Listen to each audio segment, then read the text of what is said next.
Pare, lalim ng iniisip mo may problema ba? Nagpa-check up kasi si Mrs. pare.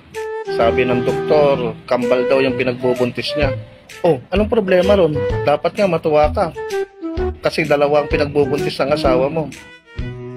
Yun nga ang problema pare. Dalawa ang pinagbubuntis ni Mrs. Sinong ama nung isa?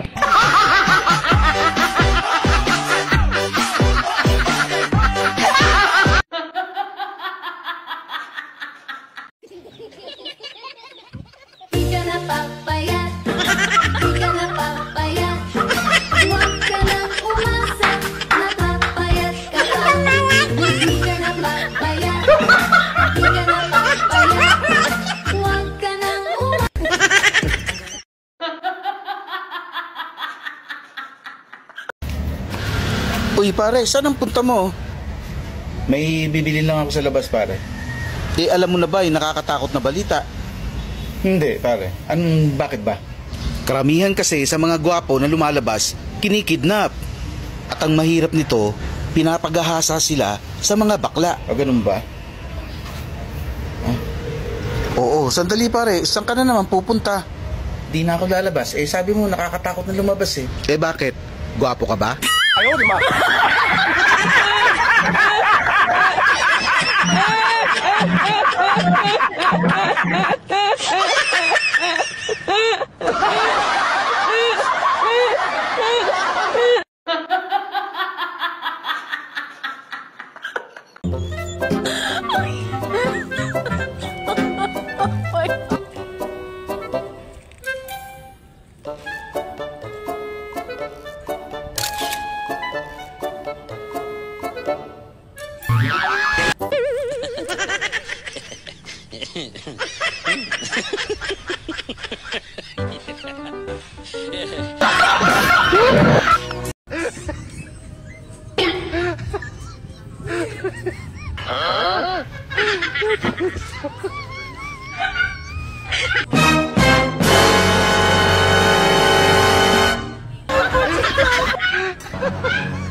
Ayaw, di ba?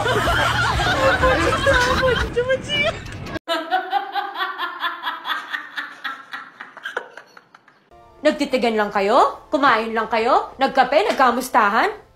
Niyakap ka ba niya? Hinalikan mo? Joy, nag-usap lang kami. Huwag mo akong niloloko! Ito niloloko.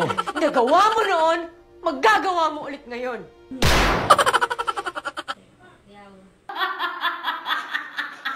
Pre, ano ba sa English yung mani? English ng teka. Parang kagabi na sa dulo ng dila ko yan Teka.